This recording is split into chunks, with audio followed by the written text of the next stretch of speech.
आज हम बात करेंगे उस गर्व और साहस की जिसने भारत का सिर एक बार फिर ऊंचा कर दिया।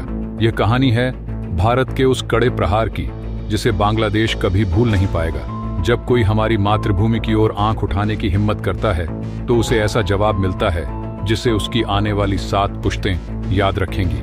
हाल ही में एक खबर ने हर भारतीय के खून में उबाल ला दिया। खबर थी कि बांग्लादेशी सेना ने भारतीय सीमा में घुसपैठ की कोशिश की, लेकिन रुकिए, यह नया भारत है। यहाँ 1 इंच जमीन पर भी नापाक इरादे रखने वालों को ऐसा सबक सिखाया जाता है कि पूरी दुनिया देखती रह जाती है। भारत ने न केवल अपने दुश्मनों को जवाब दिया, बल्कि तालिबान के कदमों को भी समर्थन देकर पाकिस्तान को धूल चटाने की शुरुआत कर दी है। दूसरी तरफ शेख हसीना के वीजा बढ़ाने के पीछे छिपे बड़े भू राजनीतिक कारणों ने दक्षिण एशिया की राजनीति को और भी दिलचस्प बना दिया है। तो दोस्तों, तैयार हो जाइए, क्योंकि आज हम आपको बताएंगे कि कैसे भारत ने एक बार फिर अपनी ताकत और कूटनीति से पूरी दुनिया को चौंका दिया।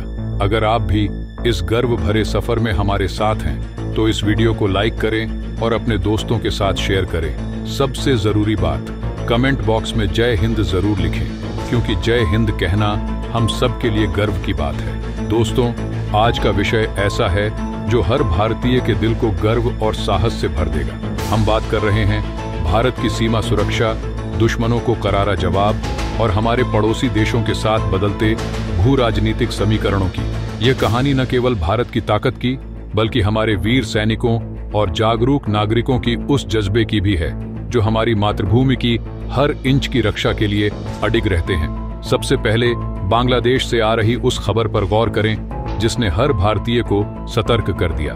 भारत सरकार ने बांग्लादेश सीमा पर फेंसिंग का काम शुरू किया ताकि हमारी सीमाओं की सुरक्षा और मजबूत हो सके। यह कदम न केवल सीमा पार से होने वाली अवैध गतिविधियों को रोकने के लिए है, बल्कि यह सुनिश्चित करने के लिए भी है कि भारत का हर नागरिक सुरक्षित रहे। लेकिन जैसे ही यह फेंसिंग का काम शुरू हुआ, बांग्लादेशी गार्ड्स और वहां तैनात फोर्सेस ने इसे रोकने की कोशिश की।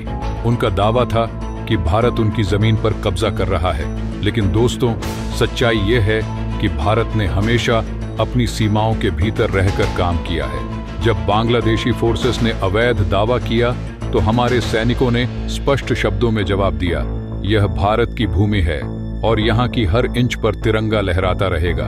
बात यहीं खत्म नहीं हुई। बांग्लादेशी दावों से गुस्साए भारतीय स्थानीय नागरिक भी इस विवाद में कूद पड़े। ये कोई आम भिड़ंत नहीं थी, बल्कि यह देशभक्ति का एक ऐसा ज्वालामुखी था जो फूट पड़ा। बांग्लादेशी मीडिया ने दावा किया कि उन्होंने भारत के 5 किलोमीटर के इलाके पर कब्जा कर लिया है, लेकिन जब भारतीय सरकार ने गहराई से जांच की तो यह साबित हो गया कि यह दावा पूरी तरह झूठा था। भारत के स्थानीय नागरिक और सैनिक दोनों ने मिलकर अपनी सीमा की रक्षा की और दुश्मन के हर इरादे को नाकाम कर दिया। अब बात करते हैं पाकिस्तान और तालिबान के बीच बढ़ते तनाव की। हाल ही में पाकिस्तान ने तालिबान पर हमला किया, जिसमें मासूम महिलाएं और बच्चे मारे गए। इस घटना ने दोनों देशों के बीच विवाद को और गहरा कर दिया।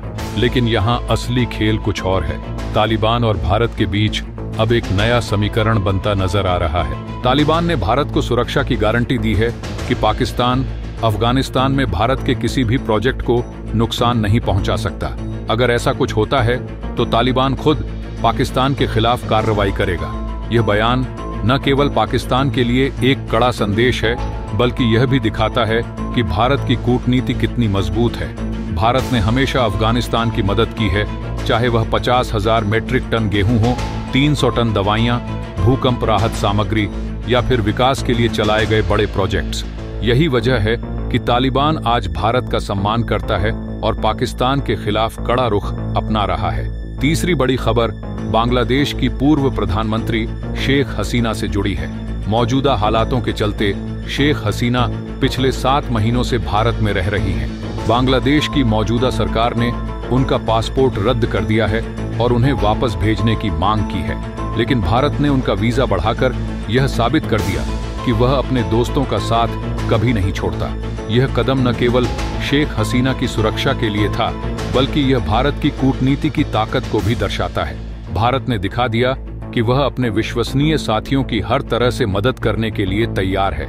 यह फैसला इस बात का प्रतीक है कि भारत अपने दोस्तों के लिए हमेशा खड़ा रहेगा।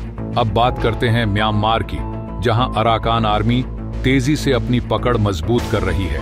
इस आर्मी ने म्यांमार के 18 में से 15 शहरों पर कब्जा कर लिया है और अब उनका अगला लक्ष्य सिटवे पोर्ट है। ये बंदरगाह रणनीतिक रूप से बेहद महत्वपूर्ण है और अगर अराकान आर्मी इसे हथिया लेती है तो यह म्यांमार और बांग्लादेश के लिए बड़ा संकट बन जाएगा। खबरें यह भी इशारा कर रही हैं कि अराकान आर्मी एक नए देश की स्थापना करना चाहती है। यह नया देश बौद्ध बहुल होगा और अपने तरीके से संचालित होगा। इस स्थिति पर भारत की नजरें टिकी हुई हैं क्योंकि यह इलाका हमारी सीमाओं के बेहद करीब है। सबसे बड़ी खबर पाकिस्तान से आ रही है। पाकिस्तान के चर्चित पत्रकार नजीम सेठी ने यह स्वीकार कर लिया है कि भारत ने पाकिस्तान पर सर्जिकल स्ट्राइक की थी। हालांकि पाकिस्तान ने इसे कभी आधिकारिक तौर पर स्वीकार नहीं किया, लेकिन दोस्तों, सच को कब तक छुपाया जा सकता है? यह वही भारत है जो दुश्मनों को करारा जवाब देना जानता है। अगर जरूरत पड़ी तो भारत फिर से ऐसा करेगा। तो दोस्तों, ये थी हमारी आज की विस्तृत खबरें जो यह साबित करती हैं कि भारत केवल एक देश नहीं बल्कि एक भावना है। ये भावना हमें अपनी सीमाओं की रक्षा करने, अपने दोस्तों का साथ निभाने और दुश्मनों को करारा जवाब देने के लिए प्रेरित करती है। अगर आपको यह जानकारी गर्व महसूस कराती है तो कमेंट में जय हिंद जरूर लिखें और इस वीडियो को लाइक और शेयर करें। मिलते हैं अगले वीडियो में। जय हिंद, जय भारत।